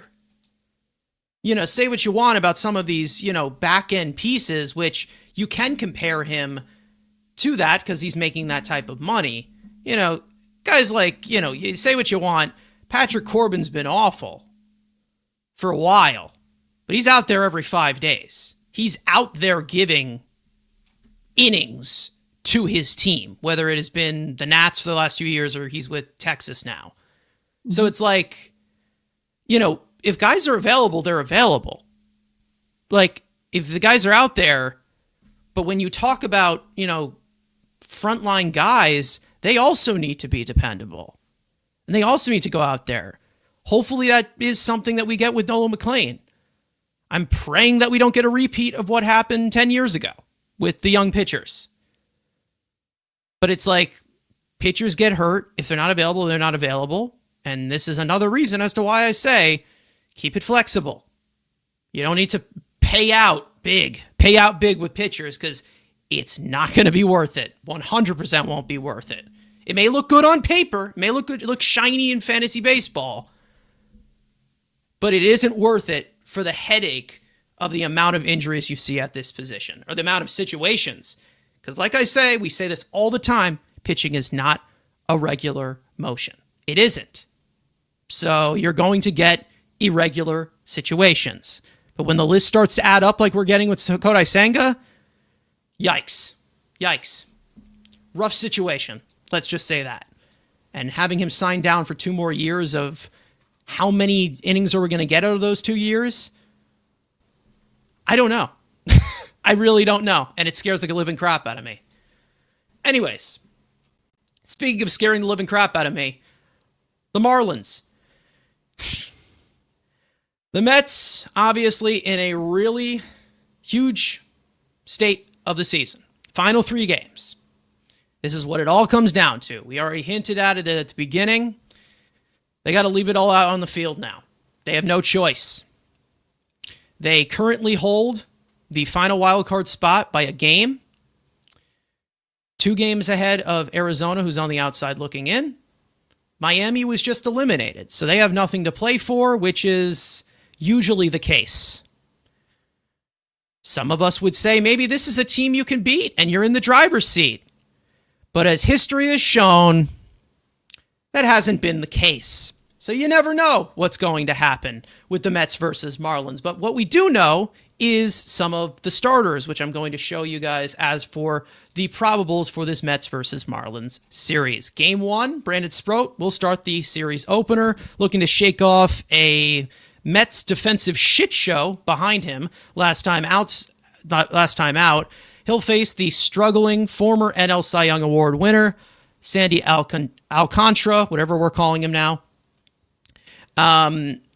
First pitch is tonight at 7:10 p.m., which is in about a half hour Eastern time on Pix 11. Game 2, could it be Sean Manaea? Could it be Clay Holmes? Could it be 2 innings from each of them pitched on, since both of them pitched on Wednesday? Not completely official yet. I think we said, I don't know who's going to be available. Mendoza said Holmes, but Mendoza said Holmes. Okay, so that's what I would probably prefer. But maybe you get Manaea for 1 or 2 innings as well. Piecing it all together, who knows? But the Marlins will start the hard-throwing right-hander Yuri Perez. First pitch is tomorrow afternoon at 4:10 p.m. Eastern Time on SNY. And Game 3, this would be where the struggling David Peterson's turn would be to pitch, but the starter has yet to be announced for Game 162. Like we said, Carlos Mendoza said he doesn't know. They're playing this day to day. And the Marlins will end up starting their 27-year-old right-hander, Edward Cabrera. First pitch is Sunday afternoon at 3:10 p.m. Eastern Time on SNY. So the pitching, just as big of a question mark as has been for the last few months, but in more dire situations for this team. Obviously, the Marlins, last time we played them, 3 out of 4, we lost. What else is new? Marlins seem to always play us hard. And to be honest, they'll probably play just as they usually do. That's what they do. They're a pesky team. It's always been like that. And the Mets, for some reason, many times have laid down to it for no reason, and have just played completely down to competition, similar to what they have done all season with all these other teams that are not as great. But other than that, this Marlins team, like we said, just got eliminated from playoff contention yesterday. So they have nothing to play for, but they're not a complete slouch of a last place team that they used to be, or as we usually would identify them as. This isn't a bad team. They're all right. And arguably some can say in some stretches, they're a better team than us. Now, speaking of, before we get into this full-on series of what to expect, obviously players to watch and everything, I do want to talk about the Mets' path to going into October and how everything can even out all the clinching scenarios for the Mets. So obviously, like we said, the Mets' magic number is 3. So that means that the amount of Mets wins plus the amount of likely Reds losses has to equal 3 in order for them to clinch. Now, this is from Thomas Harrigan on MLB.com, so shout out to him for this graphic. If the Mets were to finish and go 3-0 against the Marlins, that would eliminate the Reds and the Diamondbacks. They would get the they would get the final wild card spot. If the Mets go 2-1, take 2 out of 3, they are going to need 2-1 or worse from the Reds, and then the Diamondbacks would end up being eliminated. If the Mets go 1-2, they would need 1-2 or worse from the Reds, or they would need 2-1 or worse from the Diamondbacks. If the Mets go completely winless in Miami, they're going to need the Reds to also go winless, and they're going to need the Diamondbacks to be 1-2 or worse. Now, the Mets, they play the Marlins, like we said, and the Reds will end up playing Milwaukee, a playoff team, and also Arizona will end up playing San Diego. Arizona could be eliminated tonight, possibly, mathematically, if they end up losing. As for the tiebreakers, we know that the Reds hold the tiebreaker over the Mets 4-2 in the season series. The Reds also do hold the tiebreaker over the Diamondbacks, so if that ends up being a tie, they would end up getting it. As for the tiebreaker with the Diamondbacks, which more on the outside looking in right now, but you never know what happened, the Diamondbacks also do hold that tiebreaker. The Mets split 3-3 with the Diamondbacks this year, and obviously the next tiebreaker would be division record, which the Diamondbacks have higher than the Mets in the NL West compared to the Mets in the NL East. Obviously, if the Mets or any other team gets that third wild card, they will end up playing the Dodgers in the NL wild card round, the team that took us out last year. So they will obviously face them the first time. The Mets, like we said, they currently hold the spot. They're in the driver's seat. However, how will the Mets actually respond? Will they actually help themselves for possibly the first time all season long? So there are the stipulations right there. That's what the Mets need. But as of right now, the object right now is win the game in front of you. Win the fucking game in front of you. That's it. That's all we need as of right now. Just get that one job done. However, you get into your opponent, the Miami Marlins, who are no slouch. Like we said, they are just 5 games worse than the Mets record-wise. They're not that bad. They're in third place. They've been in third place for a lot of the season with the Braves and Nationals pretty much treading water all year. So this is not a bad Marlins team by any means. They have some good players. But, as for the outlook on this team, I mean, Frank, again, we've seen plenty of times this team completely destroy them. So let's hope they get them on a bad day, I guess. I don't know what to say, because Of course it's the Marlins. Of course it goes down to the Marlins. Because why not, right? Why not? The pitching matchup is not fun. I mean, Sandy, No. he has had a good season, but the last time he faced the Mets, he totally shut them down. Looked like prime Sandy. So how he's going to do this time, who knows? You know what I mean? It's like, are you going to get the 2025 version of Sandy or the one that faces the Mets version? That's the first question to ask yourself. Yuri Perez and Edward Cabrera are not fun days at the office. Like, those are two pitchers that are talented. They have good stuff. Haven't had the greatest seasons in the world, but on any given day, they can put together a quality start. And then on the flip side, if you are the New York Mets, can you say that Sean Manaea is going to give you a quality start? Can you say that the TBD/TBA, who might be David Pearson, is going to give you a quality start? You can't say that confidently. So I think no matter what, it's not going to be easy. Like, all the scenarios that you showed, it is not going to be easy. I don't see the Mets sweeping because the Mets haven't really done that a lot this season. They have not done a good job of sweeping series. So I can't predict that they're going to do that. So they're going to need the Reds to lose at least one game. And Milwaukee, they don't have much to play for. I mean, they might still be trying to do home field between them and the Phillies. I haven't checked the standings on that lately because I'm more concerned with the Mets, but maybe Milwaukee has a little bit to play for now, so they'll give the Reds a little bit of a tough time. Milwaukee and San Diego both have to play for because they have, like, with the Cubs, home field advantage. That's San Diego. And right. Then, so the Padres still have a chance at first wild card, mathematically speaking. So they have something to play for. So it's not like they're just going to lay down. And if we're going by the philosophy that, oh, well, the Marlins are in the Mets division, they're going to play them tough. Well, the Brewers are in the Reds division and the Padres are in the Diamondbacks division. So by that theory, everyone should be trying because you don't want your division rival to make the playoffs if that's what we're going based off of. But when you look at the Marlins as a whole, you might not see a ton of talent up and down the lineup, and on paper, and that's what I said in the beginning, but on paper, you say, oh, the Mets win this series. Look at all the stars the Mets have. They have Juan Soto. They have Lindor, Pete Alonso. You can go on and on about all the talent the Mets have, and then you look at the Marlins, and you're like, oh, well, they don't have the same amount of guys.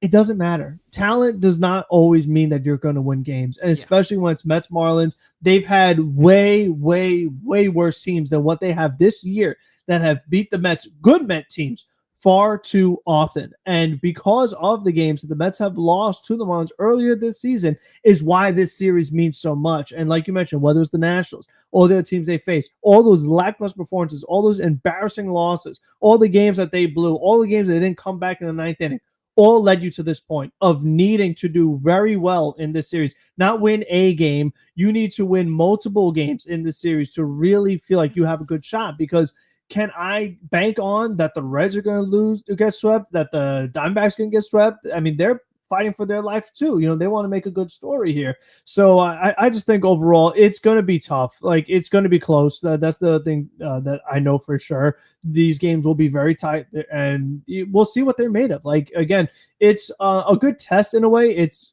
kind of a good preparation for the playoffs because you're going to face good starting pitching and they're going to be close games. So you get a little bit of a practice run, so to speak, with that whole scenario. So it's stressful.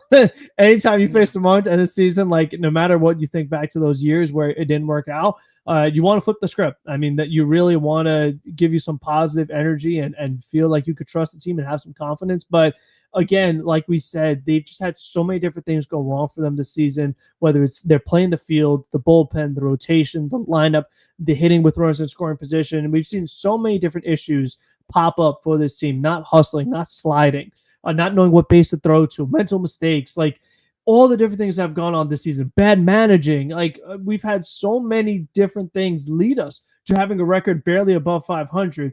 Can you just get it together to make sure you make it to the postseason? It's a lot of questions, and we'll find out in a few minutes if they have some answers. Yeah, we'll find out.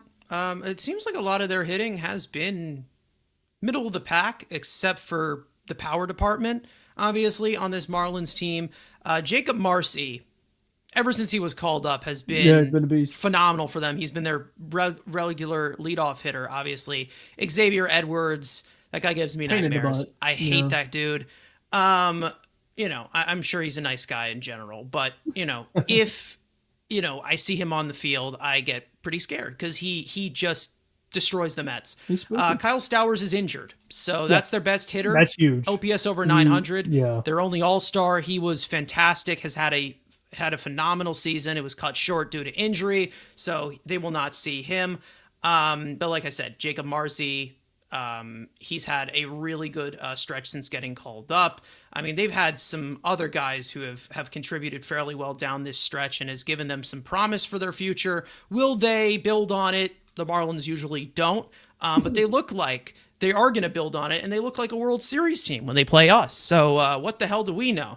Like we said, Sandy is on the mound tonight. He struggled all season. He looked sharp against us the last time out, so maybe there is some adjustments that are made. Probably another reason as to why Mark Vientos isn't in the lineup tonight, not just because of the whole small little kerfuffle that he had with him last time out, but he also looked completely lost against him. He was one of the guys who was in big spots not doing well. And then Edward Cabrera is obviously solid arm. Maybe that game doesn't count if the Mets actually step up in these first two games. Yuri Perez, if we do so recall, he gave up like 10 runs to us in the first 2 innings. The last time at Citi Field, that was like the only game I think they won. That was Jonah Tong's debut, I recall. So hopefully they have the book on him. But again, pitchers make adjustments too. So we'll see. I don't think they're going to completely score 10 runs on him again. But again, they have talent on this team. You can't just sit here and say, well, it's the Marlins. They should beat them. They have talent on this team. It's not talked about a lot and possibly doesn't go anywhere because the Marlins have just not had that great direction for years. But when it all comes down to it, they're not a slouch. This isn't a slouch of a team. They're one of the best in the league with runners in scoring position. They are one of the best teams. They also don't strike out that much either. So again, they're going to be pests. They've always been pests. They were pests 18 years ago. They were pests 17 years ago. Again, it just slay the demons. They slayed the demons last year in Atlanta. Do it. Do it for your Mets forefathers. Do it. Do it for the struggle that we saw in those last 2 years at Shea Stadium. Do it for them. That's all we ask. Do it for the great Willie Randolph, who got fired because of it, who had to lay on his own sword. Do it for him. That's all we ask. Anyways, some players to watch in this series, obviously, either matchup wise, guys that we want to put a spotlight on going into this series. Lot riding on it, like we said. Playoff hopes all come down to this. Frank? Yeah, I mean, obviously the stars, like, a lot of times, like in the big moments of playoffs, like you need to be carried by your stars. So I'm looking at the top 3 guys as far as, payment. Lindor, Soto, Alonso. I'm sure the media wants to paint the whole narrative. Oh, these Alonso's last 3 games as a Met, is he going to really make them count? That's something you want to see. Cedric Mullins is a nice shout out. I want to see him do something since we're putting talent on the bench, whether that's in the field or at the plate. We get anything from him, that would be wonderful. But still some other guys too. I mean, we talked about the core. Do we want to keep this core going forward? So even if it is Alonso, Nimmo, and McNeil, like those are the other 2, like what can you provide? So I am also curious. One more guy is Brett Beatty, only because he was not really a factor in the postseason for the Mets last year. So this is like the first kind of postseason test for him. These are the big games for him as a young player in player development. How does he perform with that? So I'm definitely looking at those guys. And then you mentioned the bullpen earlier. They've been pitching well lately. Can you keep that going? We really could use it. That would be wonderful. They are a little taxed, no doubt about it. No off day in between, Chicago and Florida. And they had to use a lot of guys with the lack of length they got from their rotation in that Cubs series. So we'll see what happens. I know they called up Kevin Hergert, so he might be a factor in some capacity. And then what happens like with Mania and Holmes? They said they worked Wednesday. So like how much are you actually getting out of them tomorrow is something to watch. And then, your bullpen's going to have to piggyback off that. And if, like we said, if it comes down to Sunday, that TBA, man, it's scary. Like, is it Peterson? Is it Senga?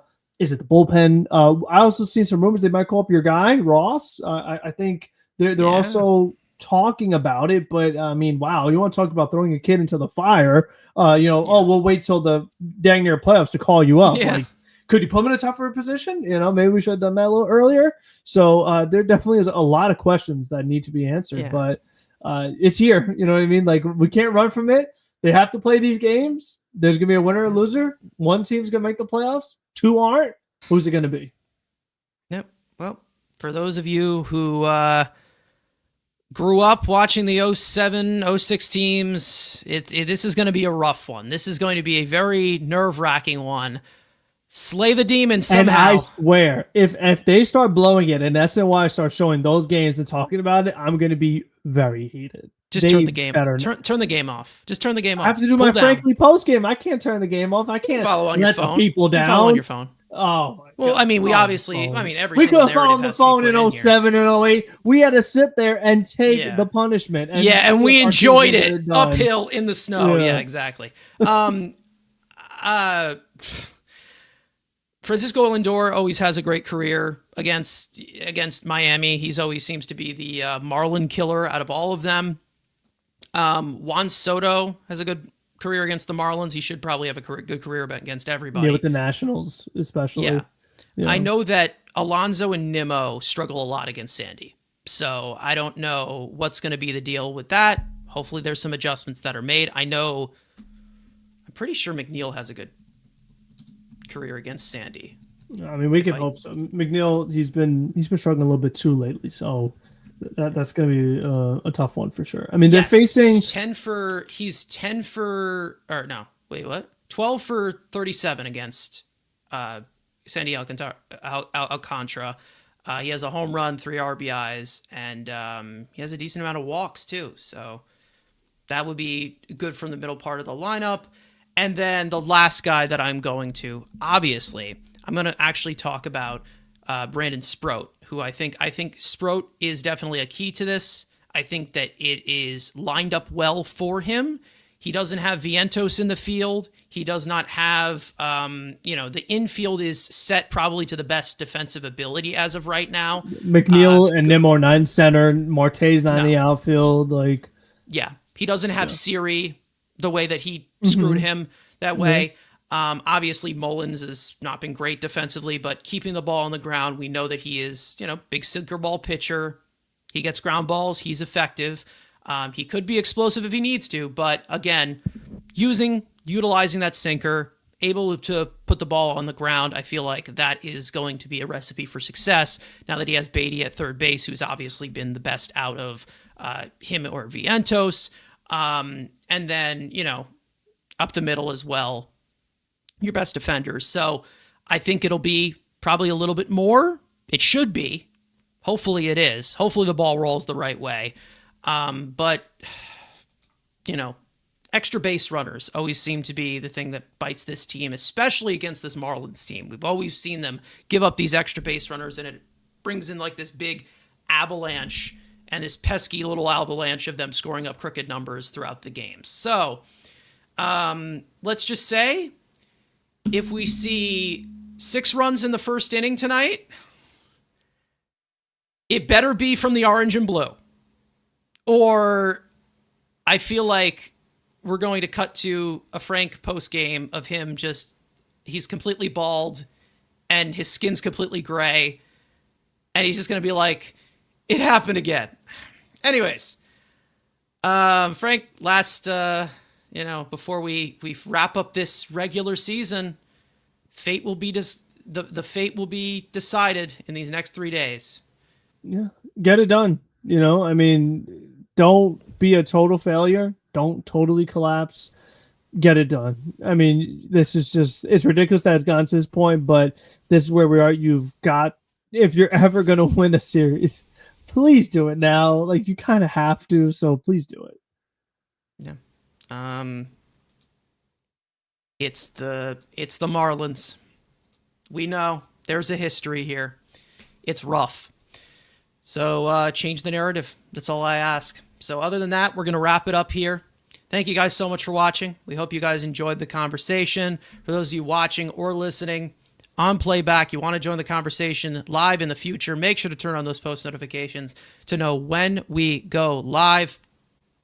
Make sure to follow Mets Weekly on X and on TikTok for Frank's post games. 3 more to go. Follow all of us individually. And finally, let's go Mets. Get it done. Get it done. Finish the job. Please. Get us to October. That's all we ask. We'll see.